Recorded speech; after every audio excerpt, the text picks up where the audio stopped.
చాలామంది లేరులే 2-3 ట్వీట్లు కూడా వేశారు చాలామంది. కంటెంట్ లేకపోయినా సీక్వెల్ కాబట్టి ఆడుతుందని. సీక్వెల్ కరెక్టే, ఇది కంటెంట్ లేకపోయినా సీక్వెల్ కాబట్టి ఆడుతుందని వేస్తే సీక్వెల్ ఇదేమి పుష్ప 2, బాహుబలి 2, KGF 2 కాదు కదా. ఎలా ఉన్నా చూసేయడానికి ఆ 3 సినిమాలు కూడా బాగున్నాయి. మళ్ళీ దాని కాంట్రవర్సీ చేయకుండా ఎలా ఉన్నా చూసారు కదా ఆ సినిమాలు. బాహుబలి 2 కూడా చెప్పాను కదా, అదే అవన్నీ తెలీదు భారతీయుడు. అదే కొంతమందికి తెలియదు అవన్నీ, కానీ తెలిసే వాళ్ళకి వాళ్ళ పేర్లు చెప్పి వాళ్ళ పెద్దవాళ్ళు చేయడం నాకు ఇష్టం లేదు. కానీ చెప్తున్నాను మీకు, పోనీ సినిమా టాక్ యావరేజ్గా ఉంది బాగాలేదు అనడానికి కూడా సినిమా చూడటానికి వాళ్ళు ఏమన్నా పెద్ద హీరోలా? పోనీ డివైడ్ రిపోర్ట్ ఉన్నా చూసేయడానికి పెద్ద హీరోలా? నిన్న మన ఇండియన్ 2 ఉన్నాడు కదా, మన మీడియాలో ఇండియన్ 2 మీ అందరికీ తెలుసు కదా, ట్విట్టర్లో ముద్దుగా పిలుచుకుంటారు ఆయన ఇండియన్ 2 అని. ఆయన 2 సినిమాలు రిలీజ్ అయినప్పుడు ఒక సినిమా బాగోపోతే ఇంకో సినిమాకు ఆటోమేటిక్గా అడ్వాంటేజ్ వస్తుంది, అలానే మన కోర్టుకు వచ్చింది అన్నారు. ఆయనకి మర్చిపోయినట్టున్నారు, ఆయన కొంచెం చిలిపితనం ఎక్కువైపోయి వయసులో.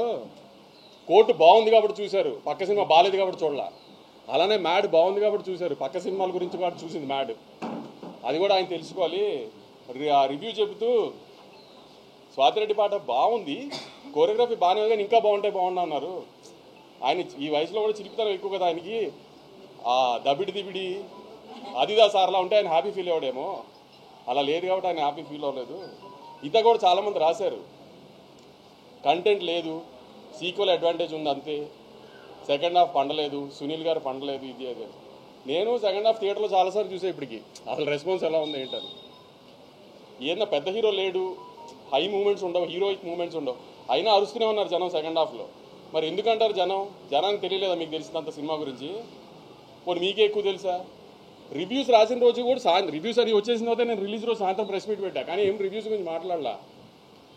ఎందుకంటే వాళ్ళ జాబ్ వాళ్ళది, మన జాబ్ మంది. కానీ వాళ్ళ రివ్యూని జస్టిఫై చేయడానికి వాళ్ళు ట్వీట్లు వేస్తున్నారు, సినిమా కరెక్షన్ ఊరికే ఉన్నాయి కంటెంట్ లేకుండా. అది కరెక్ట్ కాదు కదా. ఇది సినిమా ఇండస్ట్రీ, మీరు నేను కోఎగ్జిస్ట్ అవ్వాలి. నేను సినిమాలు రిలీజ్ చేసి హిట్ అయ్యి నేను సినిమా తీస్తేనే మీ వెబ్సైట్ రన్ అవుతుంది, నేను యూట్యూబ్ ఇంటర్వ్యూ ఇస్తేనే మీ యూట్యూబ్ ఛానల్స్ రన్ అవుతాయి. మేము ఇండస్ట్రీలో మేము యాడ్ ఇస్తేనే మీ వెబ్సైట్ రన్ అవుతుంది. అంతేగాని సినిమాని చంపేయడానికి ట్రై చేయమాకండి.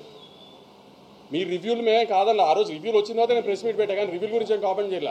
నేను ఇప్పుడు రివ్యూ గురించి కామెంట్ చేయాలి, మీ ఒపీనియన్ మీ ఇష్టం. కానీ సినిమా ఆడుతున్న తర్వాత కూడా సినిమా ఎందుకు ఆడుతుందని అనాలిసిస్ మీరు ఇవ్వాల్సిన అవసరం లేదు. మీ జడ్జ్మెంట్ జనాలకు అక్కర్లా. జనం ఆల్రెడీ జడ్జ్ చేసేసే జనం చూస్తున్నారు దాన్ని.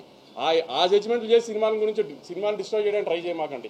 సినిమాలు ఆడితేనే మీరు ఉంటారు, లేకపోతే వెబ్సైట్ మూసి ఇంటికి రావాల్సి వస్తుంది అందరూ. అది గుర్తుపెట్టుకుని బిహేవ్ చేయండి నెక్స్ట్ టైం నుంచి.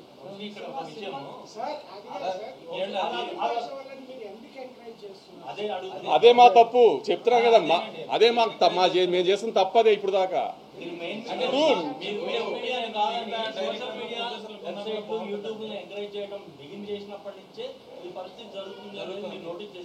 చేసాం మీరే తిడుతున్నారు, మళ్ళీ మీరే ఇంటర్వ్యూలు ఇస్తారు వాళ్ళకి. ఇంటర్వ్యూలు ఎవరు ఇస్తున్నారు ఎవరికి?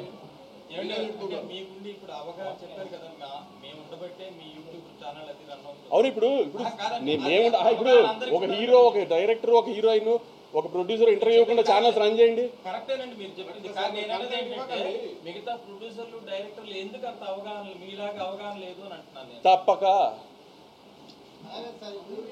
పిఆర్ఓల ప్రెషర్లో ఉండి, లేకపోతే ఆర్టిస్టుల ప్రెషర్లో ఉండి, లేకపోతే డైరెక్టర్ల ప్రెషర్లో ఉండి తప్పక చేస్తారు ప్రొడ్యూసర్లు ఇవన్నీ. లేకపోతే ప్రొడ్యూసర్లు ఎవరి దగ్గర చేయి చాపాలని అవసరం ఎవరికి లేదు కదా. డబ్బులు పెట్టి సినిమా తీసేది ప్రొడ్యూసర్ ఎవరి దగ్గర చేయి చాపాల్సిన పని లేదు కదా. తప్పక ఆబ్వియస్లీ ఇప్పుడు నేను అదే అంటున్నాను, ఎవరిని రూల్ చేయాల్సింది కాదండి. నేను చెప్తుంది కోఎగ్జిస్ట్ అవ్వాలి కదా.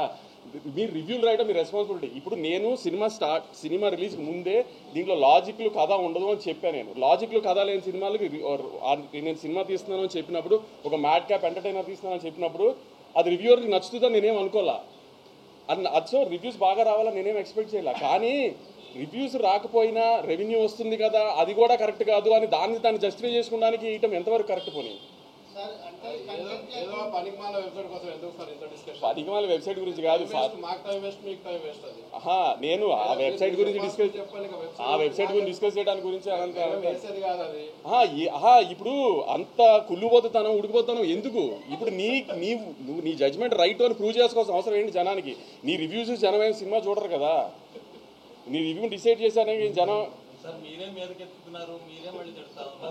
చెప్పాను కదా. కొన్నిసార్లు ఎలా అవుతుందంటే, జూలైలో డైలాగ్ ఉంటుంది, మీకు గుర్తుందో కదా, బన్నీ గారి సినిమాలో దరిద్రులు తెలిసినా పక్కన పెట్టుకోవాలి, హారర్ సినిమాలు భయం అయినా చూస్తాం కదా. అలానే తప్పదు, అందరికి తప్పట్లేదు. ఏం చేస్తాము?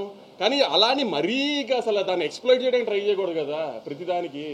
మీకు అంతగా మా మీద పగుండం దమ్ముంటే మానిపారండి, బ్యాన్ చేయండి. ఇప్పుడు నేను ఇంత కామెంట్ చేశాను కదా, నా సినిమాలు బ్యాన్ చేయండి, నా సినిమా ఆర్టికల్స్ రాయకండి, నా దగ్గర యాడ్ తీసుకోకండి, నా సినిమాలు రివ్యూ రాయకండి, చూద్దాం చూసుకోండి, నాకేం అవసరంలా, మీరు మానేయండి, మమ్మల్ని బ్యాన్ చేయండి, చూస్తా నేను. నా సినిమా నేను ఓపెన్గా చెప్తున్నా, నా సినిమా బ్యాన్ చేయండి, నా ఆర్టికల్స్ రాయకండి, నా సినిమా ఆర్టికల్స్, నా సినిమా రివ్యూ రాయకండి. నేను ఎలా ప్రమోట్ చేసుకోవాలి, సినిమా నేను ప్రమోట్ చేసుకుంటా. మీరు వెబ్సైట్లు ప్రమోట్ చేస్తేనే సినిమాలు ఆడట్లేదు కదా. అది నా ఒక్క డెసిషన్ కాదు కదా, ఇది నా సినిమాల గురించి కాబట్టి నేను చెప్పా. నాకు మన మీద బతుకుతూ మనల్ని ఎందుకు చంపాలనుకుంటున్నారని అడుగుతున్నా అంతే. మన మీద బతుకుతున్నారా, మనల్ని చంపాలని ఎందుకు అనుకుంటున్నారు, ఏంటి ఆ సాడిజము?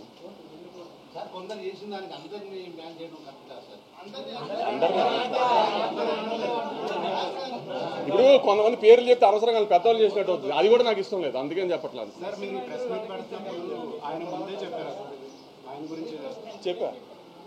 చెప్పా ఆబ్వియస్.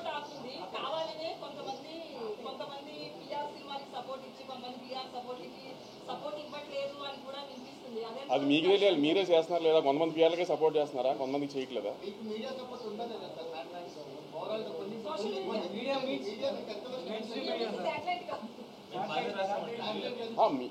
మెయిన్ స్ట్రీమ్ మీడియా అంతా బాగా రాసింది, సోషల్ మీడియాలో కూడా అంతా, ట్విట్టర్లో కానీ ఎక్కడ కానీ నెగిటివిటీ ఏం పెద్ద లేదు. కానీ ఇప్పుడు నేను తీసిన సినిమా రివ్యూవర్కి నచ్చే సినిమా నేను తీయలేదు, నేను ఒక ప్రాపర్ కమర్షియల్ థియేటర్ సినిమా తీశాను, ఆ థియేటర్లో జనానికి నచ్చింది. అది ఎందుకు మీ రివ్యూలు మీరు రాశారు, దాన్ని ఎవరు మేము కాదనలేదు కదా, దాన్ని ఎందుకు మీరు యాక్సెప్ట్ చేయండి? సినిమా ఆడుతుందని కూడా, సినిమా ఆడుతుందని కూడా బంకలు ఎత్తుకుతున్నారు ఎందుకు?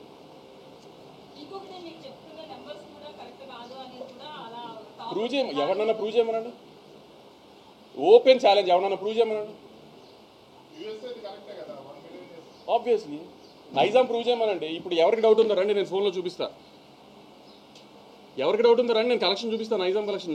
నా ఫోన్కి ఫేక్ పంపించారు కదా, డిస్ట్రిబ్యూటర్ నాకు ఫేక్ పంపిస్తే నాకు డబ్బులు కట్టాలి కదా, రండి చూపిస్తే ఎవరికి డౌట్ ఉందో రమ్మనండి. నేను ఇక్కడ ఓపెన్గా ఛాలెంజ్ చేస్తున్నాను కదా, రండి చూపిస్తాను నా కలెక్షన్. ఎవరన్నా నేను చూపిస్తాను, నేను వేస్తున్న కలెక్షన్ ఫాల్స్ అని ప్రూవ్ చేయమనండి. ఏమన్నా హీరోల సినిమాలు అండి లైన్గా హౌస్ఫుల్ ఉండడానికి, సినిమా జనం రాకుండా నేను హౌస్ఫుల్ బోర్డు పెట్టడానికి, లేకపోతే నేను ఏమన్నా కార్పొరేట్ బుకింగ్ చేయడానికి హీరోల సినిమాలా?